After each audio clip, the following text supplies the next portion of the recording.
Selamat datang teman-teman, balik lagi bersama saya Ginanita di MDS, Misteri di Balik Sejarah.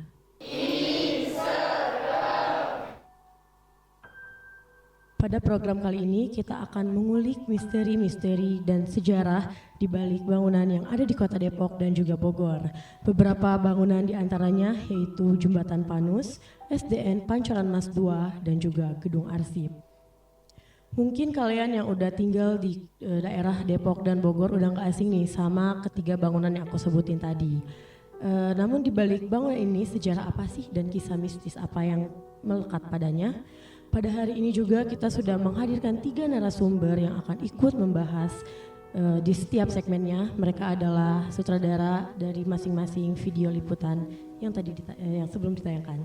Tapi sebelum masuk ke segmen berikutnya, aku mau bacain dulu nih beberapa pengalaman mistis yang dialami oleh penonton yang ada di rumah.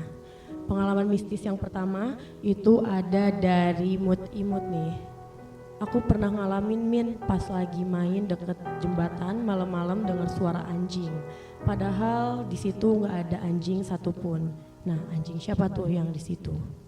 Yang kedua, aku bakal bacain ada dari Satria. Katanya sih nih dulu sekolah SDN Pancoran Mas II itu peninggalan Belanda sudah lama ditinggalkan, makanya menjadi banyak kisah horor yang melekat padanya. Yang terakhir yang bakal aku bacain ada dari Evandra. Aku pernah aku lagi main sama teman-teman kita tuh ngerasa kayak diliatin sosok gitu dari lantai 2 Gedung Arsip. Wah, siapa tuh yang ngeliatin?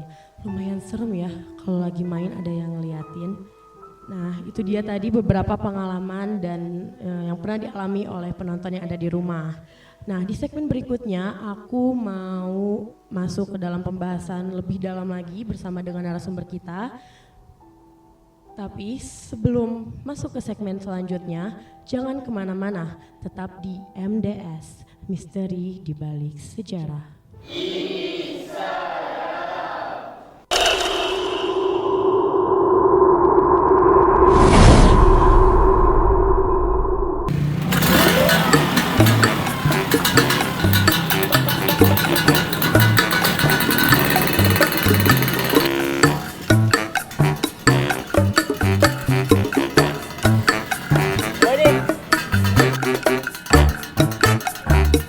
Dari mana lu? Biasa habis muter-muter bosan di rumah. Udah jangan kayak gini. Emang kenapa? Lu nggak tahu sekarang polisi lagi tinggi. Lu motor juga ngebul banget. Kenapa di servis apa? Lu harus gimana dong? Kalau bisa sekarang lu ganti kebiasaan naik motor lu, dan naik sepeda atau nggak jalan kaki. Kan sehat. Nggak nyebarin udara kayak gini. Oh ya udah, makasih saran ya. Kalau gitu gua lanjut jalan ya.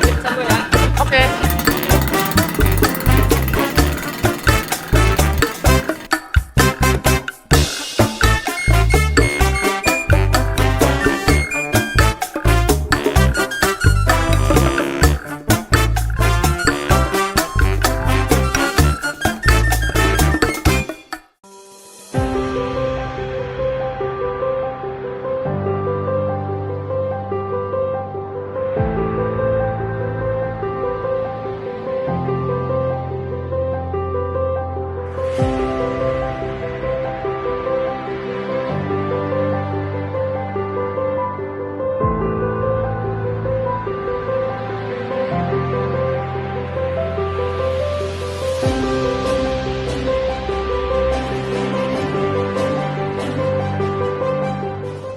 Seharusnya pembuang sampah itu tidak membuang sampah sembarangan.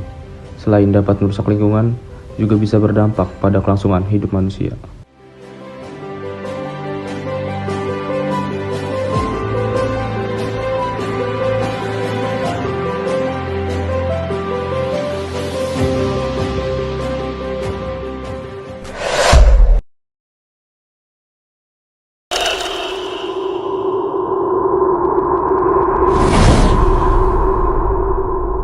Balik lagi bersama saya di MDS, Misteri di Balik Sejarah. Nah, di segmen kedua ini kita akan membahas salah satu bangunan yang ada di Kota Depok bersama dengan narasumber pertama kita. Tapi sebelum masuk ke dalam pembahasannya, kita saksikan dulu video berikut ini.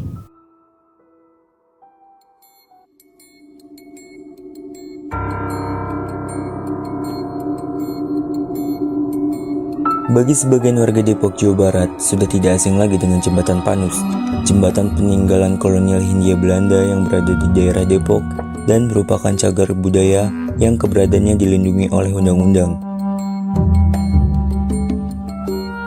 Namun sangat disayangkan, karena keberadaannya lebih diminati dari segi perspektif horor dan misteri dibandingkan dengan perspektif kesejarahan yang merupakan aspek keilmuan.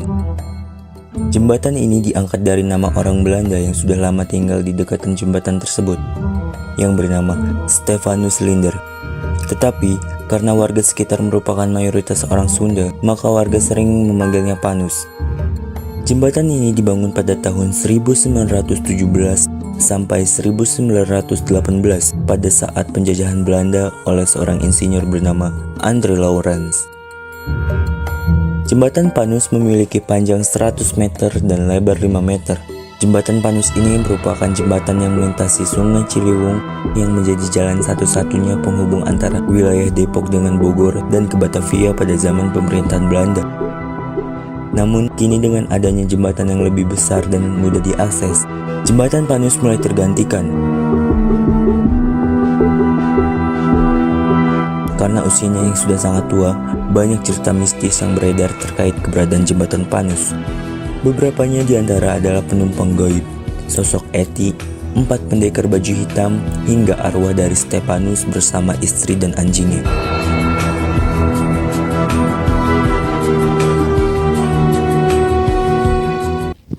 Oke, nah itu tadi videonya. Aku mau bacain sedikit nih tentang sejarah Jembatan Panus. Tadi kan udah banyak, aku bacain yang sedikit nih. Mungkin bagi warga atau orang Depok pasti udah gak asing nih sama yang namanya Jembatan Panus.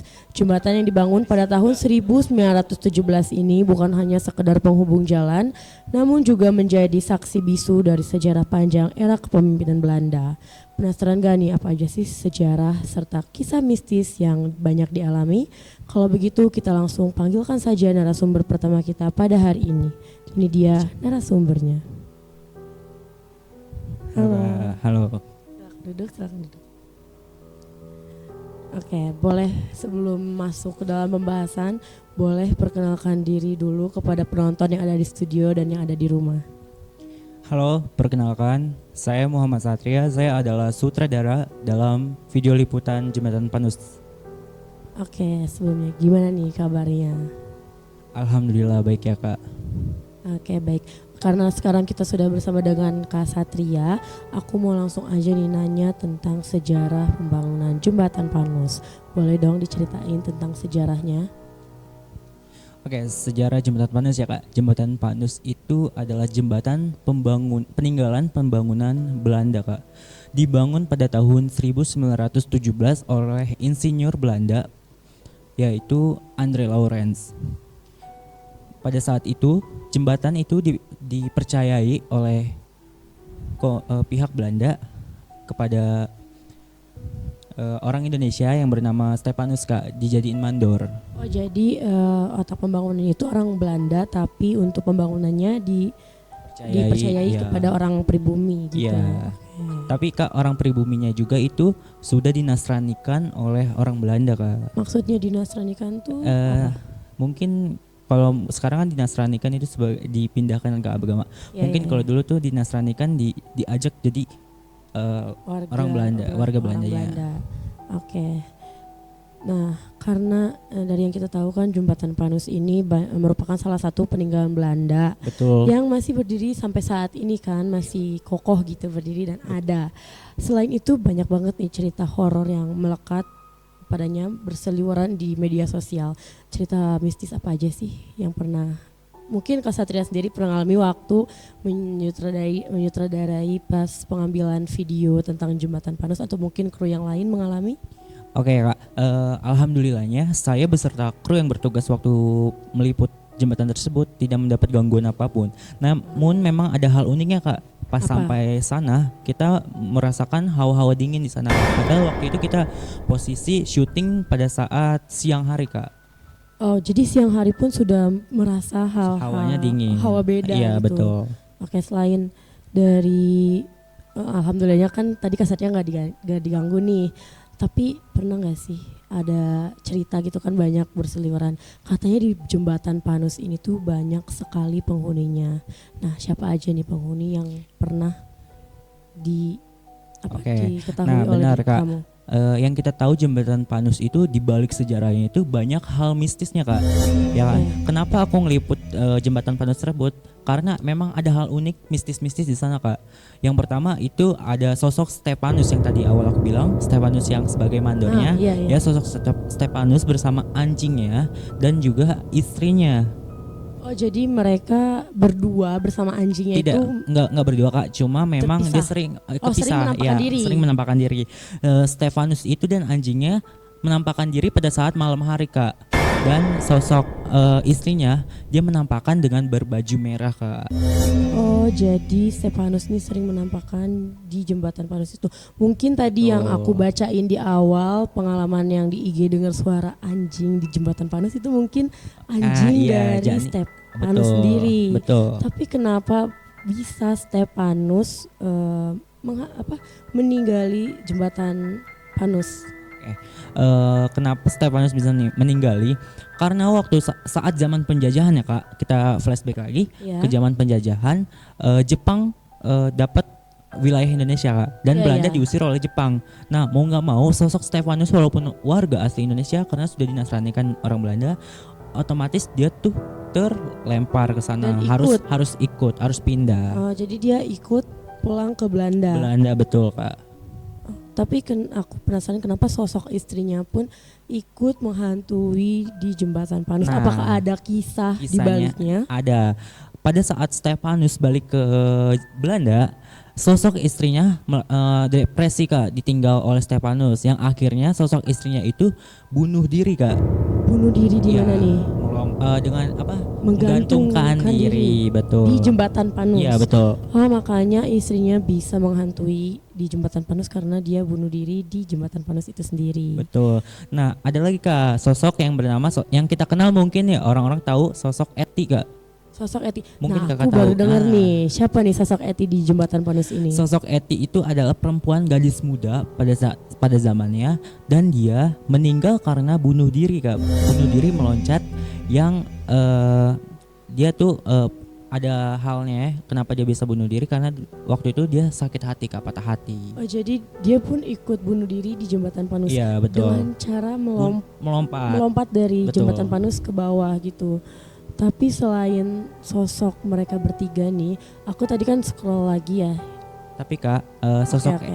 ya ada cerita lagi, sosok Eti itu dia dikenal warga dengan sosok yang baik. Kenapa bisa dikenal sosok yang baik? Apa dia Oke. pernah menolong atau mungkin Iya. dia tidak mengganggu Iya, betul. warga sekitar? Warga mengakui bahwa penampakan sosok Eti itu dia tidak mengganggu warga sekitar atau warga yang lewat. Dia hanya sekedar menampakkan tapi tidak mengganggu. Dan yang kedua, dia pernah menolong seorang wanita yang hampir diperkosa di bawah jembatan tersebut, Kak. Dengan cara dibisikkan. Oh, jadi sosok Eti ini membisikkan wanita yang akan diperkosa itu. Betul, dia membisikkan kayak begini, Kak. Kamu lompat saja, saya akan melindungi kamu.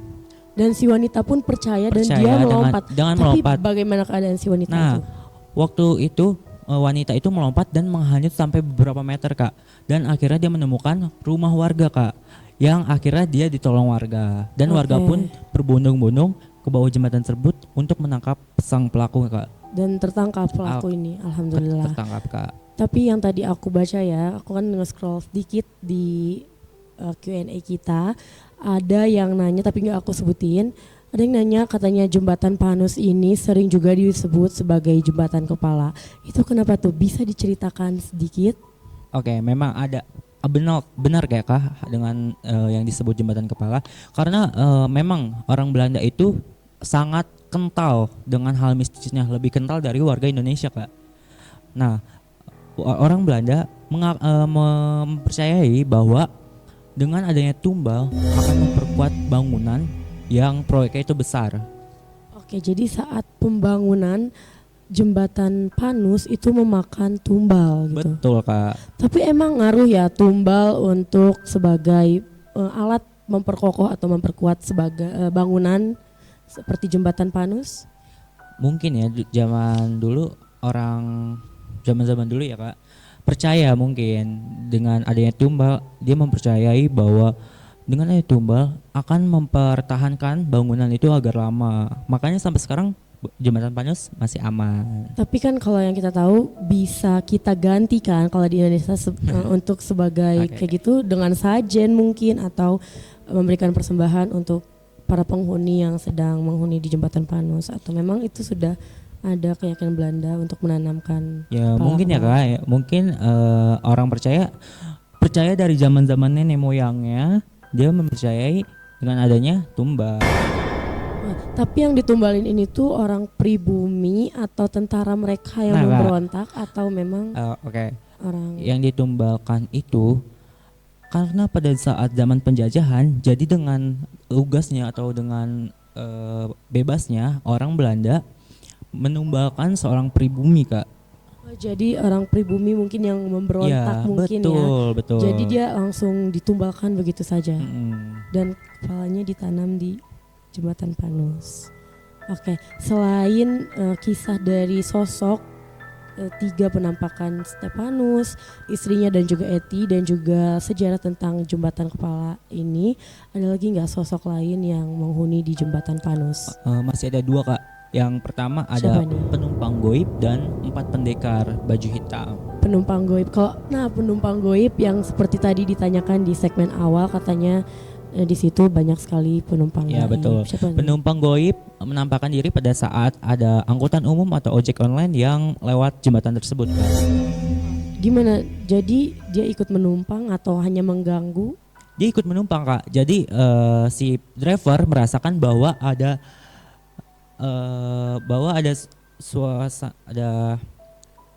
dia merasakan ada orang. Penumpang, Iya, ada orang.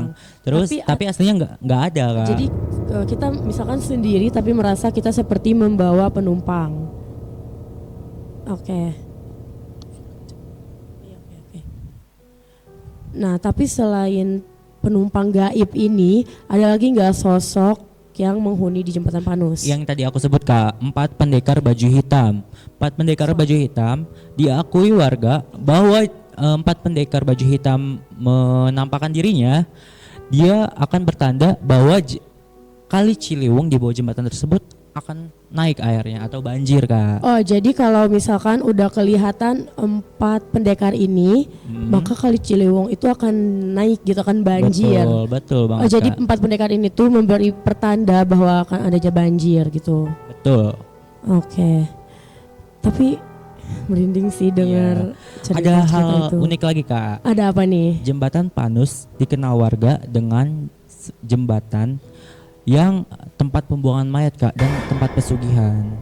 Kenapa nih? Kok bisa di jembatan Panus dijadikan sebagai tempat pembuangan mayat? Karena pada saat jembatan Panus itu gelap Kak, gelap dan Iya, dia iya. tuh jalanan yang sepi. Jadi mungkin penjahat-penjahat dengan gampangnya Ya, membuang. karena mungkin sepi, terus juga tidak ada Gelap, lalu lalang, iya. tidak ada, mungkin para penjahat mikirnya, aduh gue bisa nih buang mayat di sini gitu, dan Betul. gak akan ketahuan. Nah, kalau yang pesugihan ini itu pesugihan di bawah jembatannya atau di atas Iya. jembatannya langsung? Pesugihannya itu di bawah jembatan Kak. Di bawah jembatan. Iya. Karena mungkin para pesugihan itu mencari makhluk-makhluk yang Betul, bisa betul. membantu. Ya, sampai merinding loh dengar sejarah serta kisah mistis mengenai jembatan Panus bersama dengan Ksatria. Tapi emang sebenarnya jembatan Panus ini udah kita kenal sebagai jembatan yang banyak sekali menyimpan kisah kelam juga misteri. Nah, di segmen ini selesai sudah pembahasan kita mengenai jembatan Panus bersama Ksatria. Terima kasih juga. Nah, buat kalian jangan kemana-mana, tetap di MDS, Misteri di Balik Sejarah.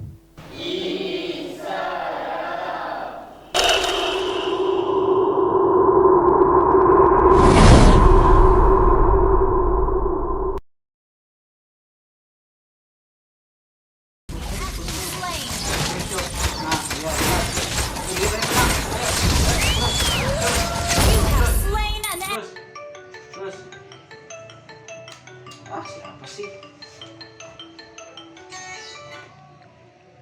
Assalamualaikum Ray. Waalaikumsalam. Main yuk hari ini. Ya bro, gue nggak bisa, lagi sibuk cok sekarang sumpah dah. Oh, lagi sibuk. Ya udah deh. Iya nggak bisa, lagi sibuk ini gue di rumah beres-beres. Ya udah. Assalamualaikum, Oh, Bre. iya, iya. Waalaikumsalam. Ada orang ganggu aja, lagi asik-asik main juga.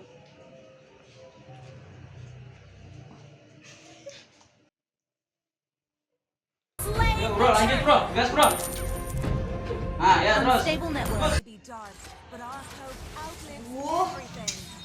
Ray, Ray, Iya kenapa mah? kamu masih main HP? Ya ampun, udah jam segini loh, Ray. Kamu sholat udah belum? Iya nanti ya, nanti. Makan juga belum? Itu mama masakin loh. Iya nanti juga makan ah.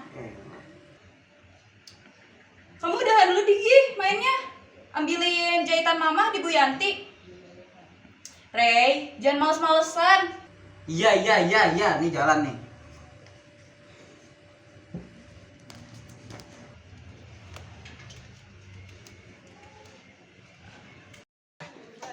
Lagi asik juga diganggu aja. Heran.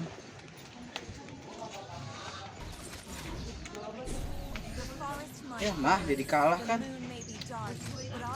Bisa yuk comeback yuk, bisa yuk. Lord aja.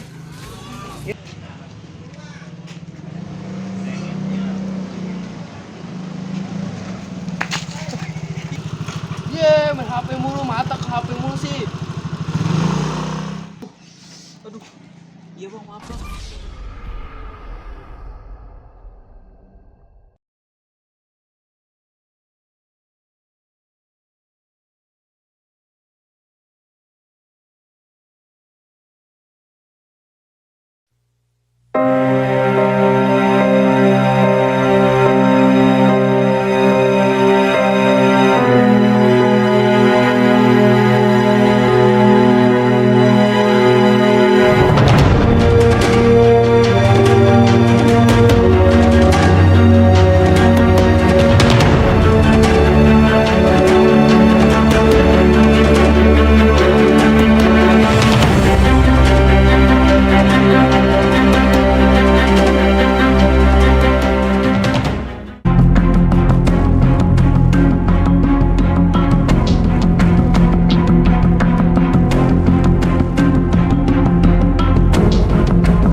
Oke, balik lagi bersama saya di MDS, Misteri di Balik Sejarah. Nah, tadi kan di segmen sebelumnya kita sudah membahas bersama Kak Satria mengenai sejarah serta kisah mistis Jembatan Panus. Kalau sekarang aku bakal bahas tentang salah satu sekolah dasar yang berada di Kota Depok nih. Nah, mungkin kalian ada di studio dan juga di rumah pernah bersekolah di sini. Tapi sebelum masuk ke pembahasannya, seperti biasa, kita saksikan dulu video berikut ini. Sebagai warga Kota Depok, khususnya yang tinggal di Jalan Pemuda, Kecamatan Pancoran Mas, pasti tak asing dengan kisah sekolah tua di sana. Yap, bangunan SD Negeri Pancoran Mas II merupakan sisa peninggalan Belanda yang bernilai sejarah hingga sekarang. Sekolah ini amat berpengaruh di masa lampau karena merupakan institusi pendidikan pemerintah yang pertama ada. Ciri khas ornamen masa kolonialisme juga begitu kental, terutama pada jendela-jendela kerapyak berukuran besar yang masih dibiarkan sejak pertama kali berdiri tahun 1886. Seperti apa sejarahnya? Berikut informasi tentang sejarah SD Negeri Pancoran Mas II. Saat pertama difungsikan 130 tahun lalu, instansi ini sempat memakai IRPC School. Kemudian karena beberapa orang pribumi juga direkomendasikan belajar di sana, akhirnya nama Depok School juga dikenal. Dulunya tenaga pendidikan di sekolah ini sebagian besar diambil dari kalangan Belanda. Namun bukan berarti tidak ada guru pribumi. Beberapa pengajar merupakan warga Depok yang merupakan keturunan Lawrence atau memiliki persamaan hak dengan orang Belanda. Sekolah ini diketahui berdiri di lahan seluas 1.300 meter persegi dan masuk ke dalam kategori bangunan cagar budaya yang dilindungi. Terkait bangunan, sejauh ini masih mempertahankan bentuk aslinya. Hal ini terlihat dari 5 ruangan yang berjajar memanjang dan terpisah oleh tembok batu sebagai ciri khas Belanda. Kemudian tampilan lawas juga terlihat dari besarnya ukuran 2 ruangan di kedua sisi sekolah, di mana desainnya dibuat menjorok ke arah lapangan. Pada atap kanopi di sisi depan dan di sisi belakang turut dibuat berbentuk tritisan. Atap kanopi tersebut ditopang oleh 14 kayu penyangga di bagian depan dan 10 tiang besi di bagian belakang dan belum diubah. Terdapat juga beberapa penambahan elemen arsitektur pada bagian pagar masuk dan renovasi-renovasi minor seperti plafon, genteng, dan lainnya. Secara keseluruhan, bangunan tersebut memiliki 5 pintu yang masing-masing berada di depan dan belakang. Kemudian terdapat 6 daun jendela berukuran besar pada bagian depan. Sebagai sekolah anak Eropa, pendirian SDN Pancoran Mas II juga tak bisa dilepaskan dari nama Cornelis Kastelin. Beberapa sumber menyebutkan tuan tanah kelahiran Amsterdam 10 Agustus 1657 itu menjadi pendiri awal yang dimana anak buahnya sempat belajar di sana. Fungsi tersebut sempat bertahan cukup lama hingga setelah Indonesia merdeka. Status kepemilikannya pun diambil alih negara untuk diubah menjadi SD negeri pertama di kota Depok. Sebegitu banyaknya peninggalan bangunan bersejarah di Indonesia dan salah satunya di kota Depok. Dan kita baru membahas satu dari beberapa bangunan bersejarah itu. Dan kita akan kembali mengulik bangunan bersejarah lainnya pada episode berikutnya. Nah, itu tadi videonya dari SDN Pancoran Mas II. Aku mau bacain sedikit sejarah tentang SDN Pancoran Mas II Depok ini. SDN Pancoran Mas II Depok dibangun pada tahun 1886 oleh seorang tuan tanah Belanda bernama Cornelis Kastelin. Sekolah ini merupakan sekolah pertama di kota Depok. Karena mungkin udah lama nggak digunakan, jadi sekolah ini terlihat mangkrak. Bangunan 130 ini hanya terlihat mangkrak, namun juga menyemburkan aura-aura magis. Seperti apa sih? Daripada penasaran, kita langsung panggilkan saja narasumber kedua kita pada hari ini. Ini dia narasumbernya. Selamat siang. Boleh duduk. Oke, boleh perkenalkan diri dulu kepada penonton yang ada di studio dan juga di rumah. Halo, kenalin nama gue Ahmad Ikam. Gue sebagai sutradara di liputan SDN Pancoran Mas II. Oke, aku daripada penasaran nih ya, aku mau langsung nanya aja sama Kak Hikam. Kak Hikam kan tadi katanya sebagai sutradara di dalam video peliputan video SDN Pancoran Mas II. Seperti yang tadi kita bahas kan, kalau di Jembatan Panus Kak Satria tidak mengalami hal apapun.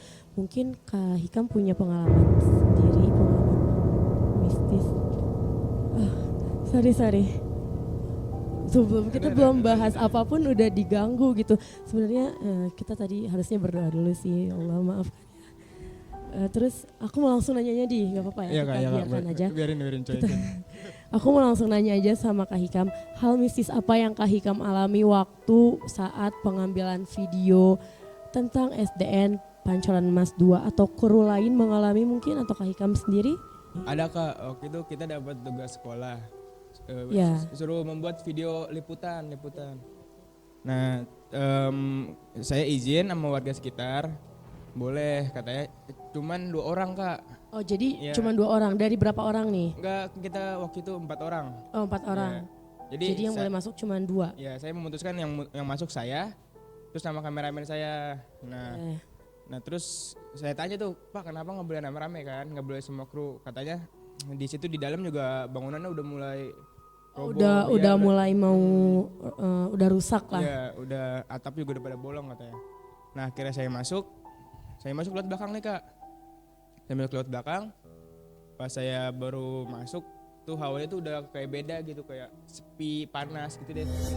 Terus saya jalan di sebelah kanan saya itu ada lapangan. Iya. Kan? Di lapangan terus di sana lagi ada kayak pohon kecil. Pohon kecil seperti apa nih? Seperti pohon biasa atau memang pohon itu terlihat mencurigakan? Kayak pohon kecil biasa aja, tapi di situ tuh kayak ada suara anak kecil yang rame gitu Kak. Oh jadi mendengar suara-suara dan kecil. Tapi waktu saat pengambilan liputan, Ya. di situ memang ada anak-anak atau memang cuma kalian berdua? Nggak ada Kak, itu juga kan sekolah udah lama ditinggal ya. Iya. Lagi nggak mungkin juga kalau ada anak kecil di situ kan. Kita juga ngeliputnya hari Minggu waktu itu hari libur. Nah terus saya nanya kameramen saya, dengar gak? Terus kata dia bilang, enggak dengar. Nah saya mikir itu cuman halusinasi saya doang. Oh jadi cuman Kak Hikam doang yang dengar sementara Iya. kameramennya enggak gitu. Jadi mungkin karena mikir lagi capek nih dengar suara Iya, kecil betul. gitu. Nah habis itu saya nanya, ngomong gini, udah kali biarin, kata saya gitu kan. Nah yaudah saya Karena langsung mereka jalan. juga enggak ganggu gitu. Yaudah saya jalan lagi. Pas gua ngeliat ke kiri nih ada kayak mading gitu Kak. Mading di situ banyak foto-foto anak kecil orang Belanda dulu yang belajar. Oh iya, seperti yang tadi di sejarah karena Ya, dulunya sekolah SDN Pancoran Mas II itu difungsikan untuk sekolah dari anak-anak Belanda. Ya dulu kan yang sekolah di situ kan cuman orang-orang Belanda sebelum dibeli sama pemerintah tuh. Nah setelah dibeli jadi warga lokal sekarang boleh.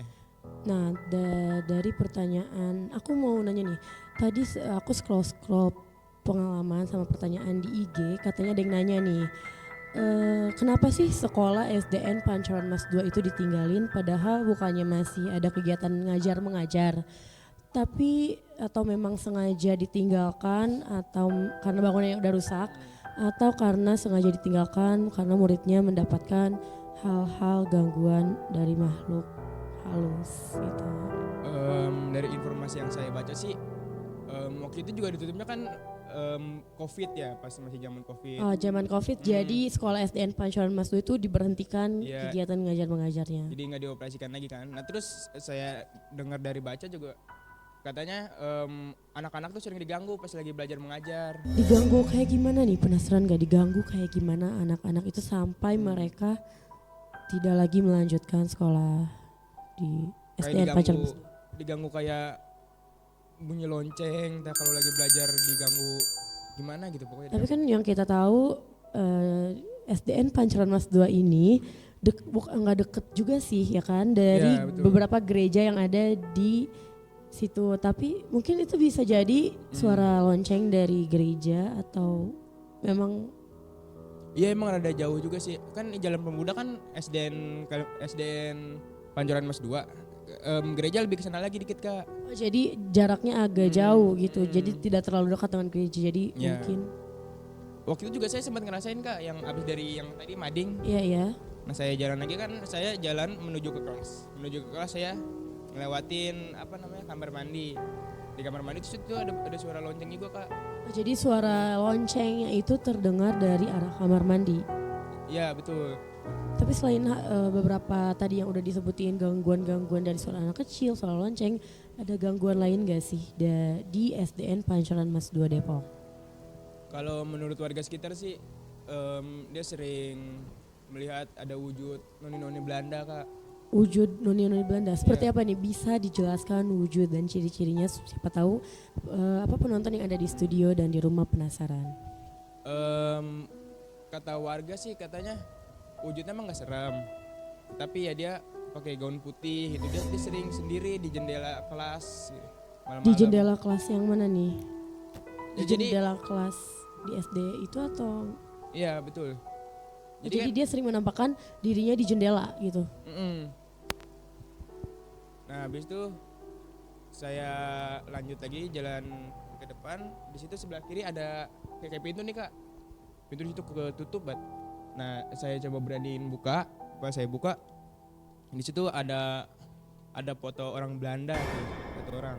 Orang Belanda atau mungkin itu fotonya Cornelis Kastelein atau orang-orang Belanda dulu yang mungkin bersekolah di situ.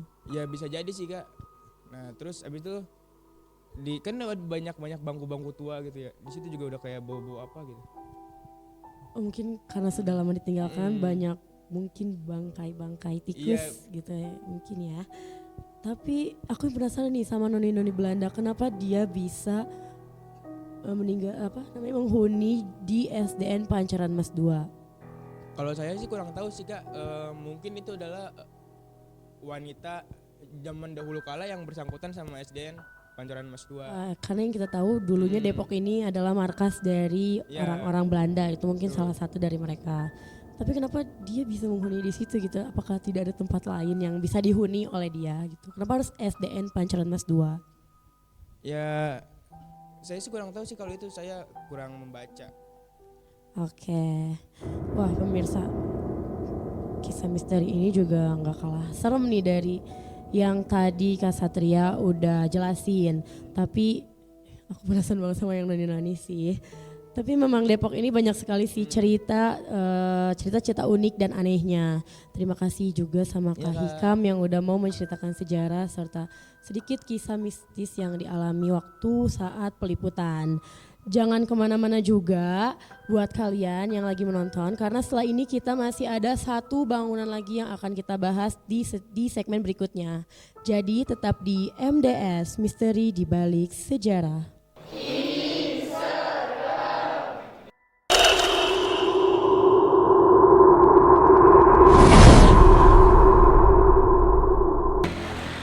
Bim, lu harus lihat. Kemarin gue main ini langsung bisa ganti HP. Tuh, kan? Alah Rel, itu cuma dapat senangnya doang. Coba bayangin kalau lu ketagihan terus kalah mulu. Bakal jadi kayak apa lu?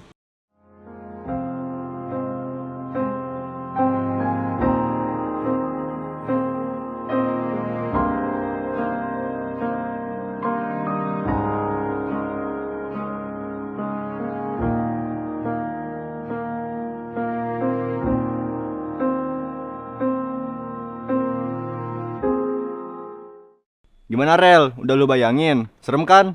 Serem Bim. Udahlah, nggak baik buat masa depan lu. Mending kita mabar yuk. Ayo mabar.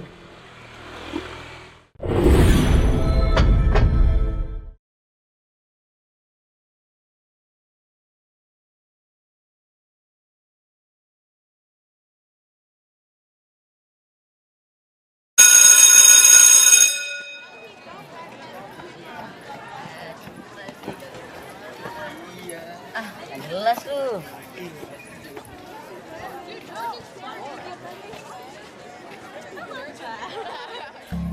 Balik gimana gila?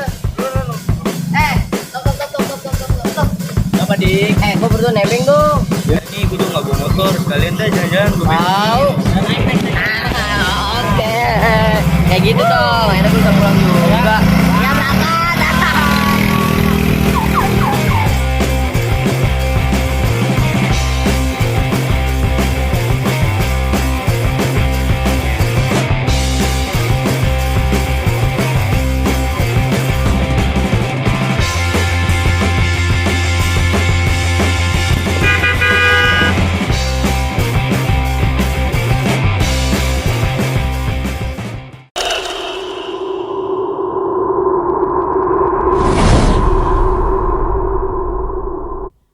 Oke, balik lagi bersama saya di MDS, Misteri di Balik Sejarah. Nah, kalau tadi di segmen sebelumnya kita sudah membahas sejarah yang ada di Kota Depok. Sekarang di segmen sekarang ini kita akan beralih dulu ke Kota Bogor nih, tepatnya di daerah Cibinong. Ternyata di daerah Cibinong Bogor ini juga banyak sekali bangunan-bangunan bersejarah dan bangunan bermisteri nih. Salah satunya yaitu Gedung Arsip. Kita juga sudah mengundang narasumber yang akan ikut membahas serta menjelaskan kisah misteri di baliknya.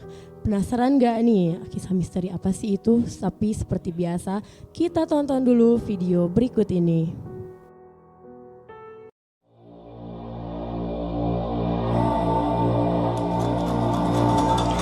Bangunan kosong dan terbengkalai yang berada di kawasan Setu Cikaret, Kabupaten Bogor ini dikenal sebagai Gedung Arsip Setu Cikaret.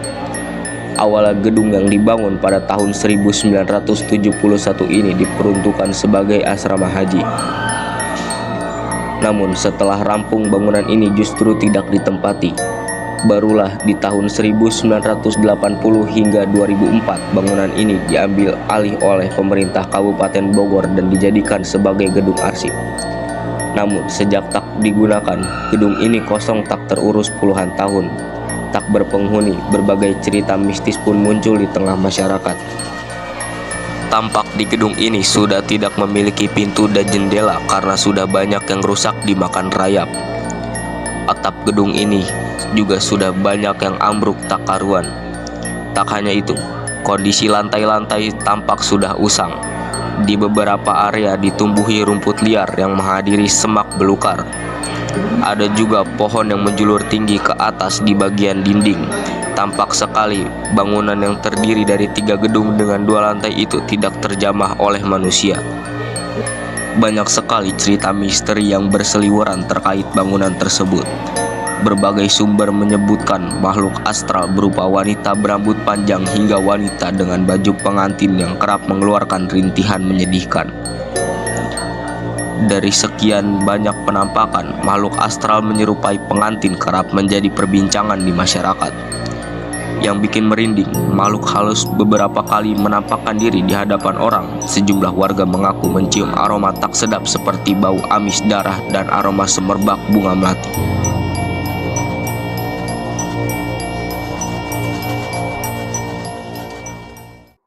Nah, itu tadi videonya dari gedung arsip. Aku mau bacain juga sedikit sejarah mengenai gedung arsip ini nih. Tak jauh dari situ Cikaret, berjarak kurang lebih 100 meter, terdapat sebuah bangunan yang telah lama kosong begitu saja. Berdasarkan dari info warga sekitar, gedung ini itu dibangun pada tahun 1917 untuk dijadikan sebagai asrama haji. Namun entah apa yang terjadi usai bangunan rampung, bangunan ini tak kunjung juga ditempati dan terbengkalai begitu saja.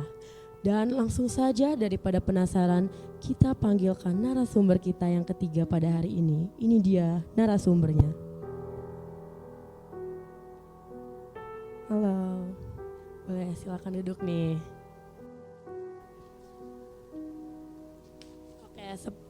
Oke, seperti biasa boleh perkenalkan diri dulu sama penonton yang ada di rumah dan di studio. Boleh. Halo semua, kenalin nama gue Askarul Auliasadi, biasa dipanggil Arul. Gue sebagai sutradara di liputan Gedung Arsip 1 Cikaret. Oke, aku mau nanya nih sama Kak Arul, gimana sih tanggapan Kak Arul mengenai Gedung Arsip? Dan juga yang kita tahu kan Kak Arul tadi sebagai sutradara pengambilan video mengenai Gedung Arsip. Terus juga katanya Kak Arul dan beberapa kru yang lagi bertugas di sana pernah mengalami kejadian mistis nih. Kejadian mistis apa nih? Boleh diceritain dong di MDS. Ada waktu itu kita lagi ngelakuin tugas liputan di Gedung Arsip 1 Cikaret. Itu saya ada 4 orang kru, ada saya. Sama seperti yang tadi di segmen Pancoran Mas 2, 4. Ada saya, ada teman saya Destiar, ada Albi dan ada juga Muti. Oke, nah kejadiannya seperti apa nih? Apakah kalian berempat diganggu atau hanya Kak Arul saja? Yang diganggu sih cuman 2 orang. Nah, siapa nih? Yang diganggu itu saya sama Destiar. Jadi berdua. Tapi pada saat pengambilan kalian berempat ini mengambilnya terpisah atau bersama-sama nih? Kita berempat tuh dipisah, jadi 2 orang. Saya sama Destiar itu bagian untuk liputannya, sementara untuk Muti sama Albi itu di bagian untuk riset sama warga sekitar. Oh, jadi yang mengambil tentang liputan jembatan Panus videonya itu Kak Arul bersama dengan Destiar gitu. Yeah. Nah, gangguannya seperti apa nih? Boleh dong diceritain. Jadi pas kita sudah selesai liputannya nih, aku sama Destiar tuh di atas di lantai 2 untuk ngecek hasil videonya nih, ada yang kurang enggak, ada yang harus diambil lagi enggak. Nah, pas kita lagi ngecekin satu-satu nih, kebetulan teman saya tuh si Destiar ngelihat keluar jendela. Dia ngelihat di lantai 2 juga itu ada sosok yang menyerupai teman saya yang namanya Muti sama Albi ini. Oh, jadi sosok itu menyerupai teman-teman kalian. Tapi waktu kalian melihat mereka berdua, kalian panggil atau mereka posisinya menghadap kalian atau menghadap membelakangi gitu? Kalau buat posisinya itu dia ngebelakangin kita. Jadi si Destiar ini juga udah sempat manggil kayak sini ngapain di situ kan. Dan ternyata dia tuh nggak nengok. Ya udah dong, kita berdua lanjutin buat ngeceknya. Mungkin kalian berpikir waktu itu kenapa nggak nengok, karena kalian tidak mendengar mungkin ya yang Tapi kenapa kamu bisa tahu bahwa itu sosok berdua bukan sosok teman kamu? Pas kita udah bener-bener selesai nih sama cekan yang kita cek tadi, kita itu turun ke bawah. Kita turun ke bawah dan kita lihat masih ada nih si Albi sama si Muti ini ternyata masih riset sama warga sekitar. Oh, jadi waktu kalian turun, kalian melihat bahwa teman kalian berdua memang masih riset bersama warga dan tidak menaiki bangunan ke atas gitu. Enggak sama sekali. Jadi di situ kalian mulai beranggapan bahwa kedua orang yang tadi kalian lihat itu bukan teman kalian. Ya, jadi kita tuh ya udah positive thinking aja dulu, mungkin ada orang lain gitu. Iya. Gitu. Atau mungkin mereka menampakkan diri karena mereka merasa terganggu atau gimana? Kalau terganggu sih mungkin iya ya. Tapi sebelum kita masuk itu kita udah permisi dulu gitu. Kayak kita numpang gitu di sini buat ngerjain tugas kita. Kalau buat keganggu atau enggaknya tuh kita nggak tahu sih. Oh iya, karena mungkin kalian juga gak berniat mengganggu dan mereka juga gak niat mengganggu kalian berdua. Betul. Tapi tadi juga ada yang nanya, sempat ada yang nanya, katanya di gedung arsip ini tuh terkenal sekali dengan para penghuninya. Salah satunya yaitu perempuan berbaju kebaya yang sering menampakkan dirinya di lantai 2. Apakah itu benar? Ya, kalau yang kita dapat dari warga sekitar nih ya, katanya itu benar. Cuman kan saya nggak bisa ngeliat langsung nih. Oke, boleh diceritain gak tentang siapa sosok perempuan berbaju kebaya ini dan kenapa dia bisa memakai baju kebaya dan juga katanya dia memakai baju kebaya pengantin nih. Jadi si sosok perempuan berkebaya itu namanya Nuraini. Oh, jadi warga sekitar sudah mengenal baik hantu itu adalah Nuraini gitu. Iya, dia tuh janda kembar. Oh, boleh dong diceritain, siapa tahu penonton yang di studio penasaran nih. Jadi dia tuh baru banget nikah. Nah, dia tuh ditinggal sama suaminya kerja. Nah, pas ditinggal suaminya kerja ini, suaminya nggak pulang-pulang dan ternyata kecelakaan. Nah, pas si Nuraini ini tahu kalau si suaminya ini kecelakaan, si Nuraininya ini kayak putus asa gitu, kehilangan semangat hidup. Oh, jadi dia pas tahu suaminya tidak pulang-pulang dan tahu bahwa suaminya kecelakaan, dia depresi mungkin gitu. Ya, jadi karena dia udah kehilangan semangat hidup, nah dia nekat buat nenggelamin diri dia tuh di Setu Cikaret itu. Jadi dia bunuh diri di situ Cikaret. Pantas saja warga sering bilang katanya dia selalu menampakkan diri di jendela dengan wajah yang terlihat murung karena mungkin dia masih sedih karena kehilangan suaminya. Tapi selain sosok Nuraini ini nih, katanya ada banyak lagi sosok yang menghuni di gedung arsip. Salah satunya adalah para perempuan berambut panjang yang ada di lantai 2 juga nih, tapi beda spot dengan Nuraini ini. Apakah itu benar ceritanya? Kalau untuk spotnya sih kita kurang tahu ya, karena kita kurang melakukan riset dari warga sekitar. Tuh.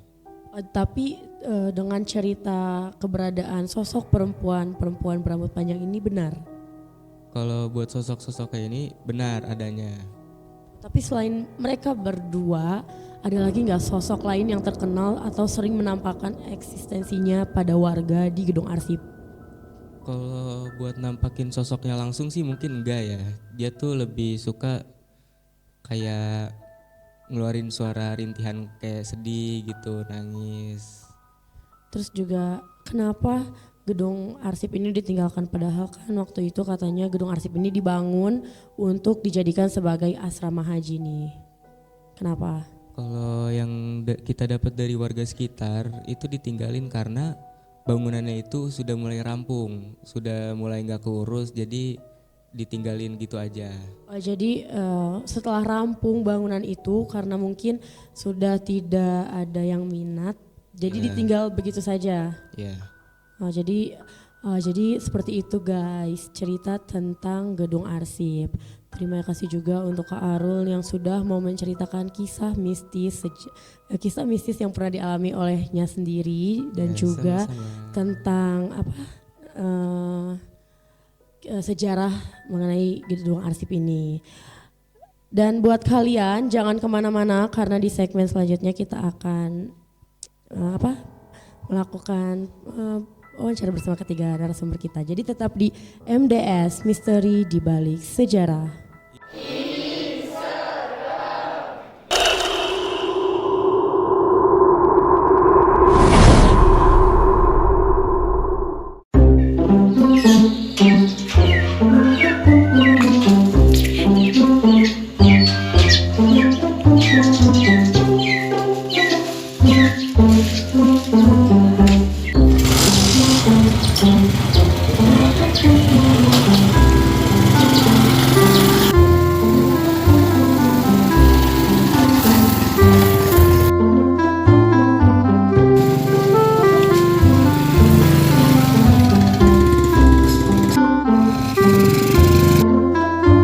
Nah kan, begitu minimnya kesadaran pria tadi. Sudah jelas-jelas ada larangannya, tetapi tetap ia lakukan. Jangan ditiru ya teman-teman.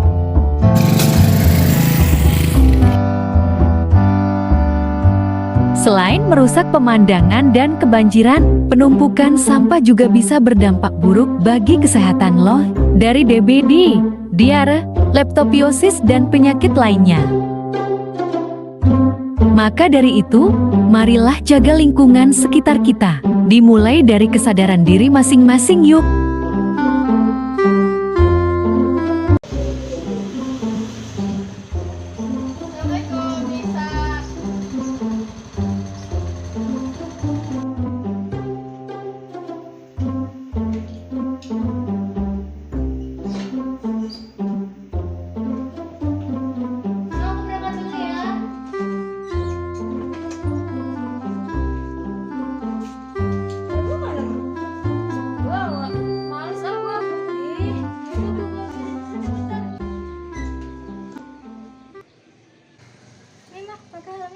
Enggak ah, males gue kan sekolahnya juga deket.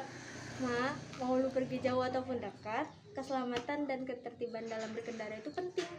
Karena helm itu berguna untuk melindungi kepala dari benturan saat kecelakaan, melindungi mata dari debu, dan melindungi kepala dari cuaca ekstrim. Kan kita juga nggak ada yang tahu di jalan menuju bakal kayak apa. Ingat ya teman-teman, mencegah lebih baik daripada mengobati. Nih pakai. Oke.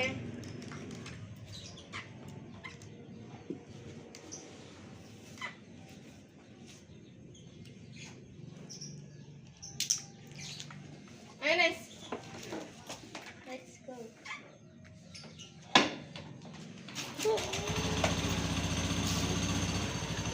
Dah.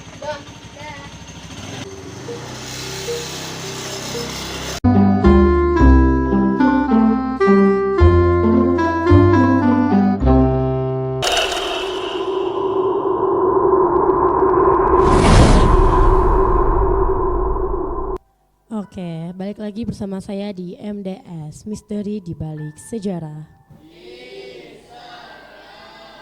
Akhirnya kita sudah berada di penghujung acara nih. Gimana nih yang tadi kita bahas bersama ketiga narasumber kita mengenai bangunan-bangunan yang tadi cukup menarik kan dan pastinya sangat-sangat mistis.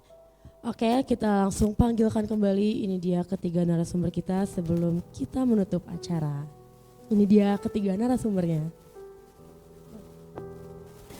Kita juga berterima kasih kepada ketiga narasumber kita yang sudah mau berbagi kisah serta sejarah mengenai ketiga bangunan yang mereka tadi udah ceritain di MDS nih. Terima kasih kepada Kak Satria yang sudah mau menceritakan tentang sejarah Jembatan Panus dan juga kisah misteri dan sosok penampakan apa sih yang ada di Jembatan Panus. Dan juga kepada Kak Hikam, terima kasih sudah mau menceritakan kisahnya mengenai SDN Pancoran Mas 2 dan juga tentang Kak Arul yang menceritakan tentang dirinya diganggu dan juga sosok penampakan hantu pengantin di gedung arsip. Buat kalian juga yang masih mempunyai cerita horor ataupun cerita bangunan bersejarah lainnya, kalian bisa berbagi di IG kita yang ada di bawah ini tentu saja untuk bisa kita ungkapkan lagi di episode selanjutnya. Jadi aku Ginanita pamit undur diri, semoga kita bertemu lagi di MDS selanjutnya. Bye bye.